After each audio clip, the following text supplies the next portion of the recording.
ప్రాథమిక వస్తువులు వాళ్ళు ఎదగడానికి ఏమన్నా అవకాశం కల్పించారా? ఉమ్, వాళ్ళకి ఆరోగ్యం కల్పించారా? మంచి ఉమ్, నీళ్లు కూడా సురక్షిత మంచి నీళ్లు కూడా లేవు కదా.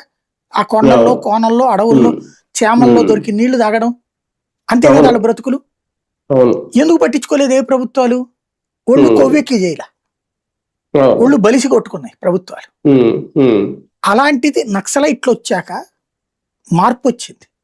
ఉమ్, నక్సలైట్లు రావడం వలన వాళ్ళని పట్టుకోవడానికి వెళ్ళి అక్కడే నివాసం ఉండాల్సిన పరిస్థితులలో వచ్చిన పోలీసుల అవసరాల కోసం కొన్ని మౌలిక సదుపాయాలు వచ్చినాయి.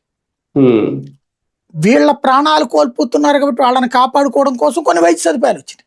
ఉమ్, వీళ్ళు వెళ్ళడానికి ఇబ్బంది అవుతోంది, నక్సలైట్లు మామూలు రోడ్ల మీద ఎక్కడ మందు పాత్రలు పెడతారో తెలియట్లేదు కాబట్టి రోడ్లు వేశారు అక్కడికి.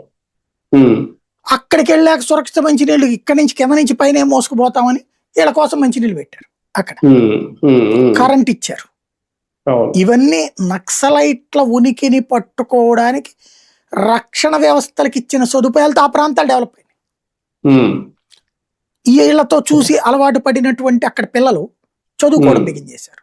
ఉమ్, చదువుకున్నటువంటి వాళ్ళకి మైదాన ప్రాంతాల్లో ఉద్యోగాలు రావడం బిగినాయింది. ఉమ్, ఉద్యోగాలు రావడం బిగినయ్యేటప్పటికి ఇక్కడికి రావడం బిగినైంది. దాంతో సాధారణ జనజీవన శ్రమంతో వాళ్ళకి సంబంధాలు మెరుగుపడ్డాయి.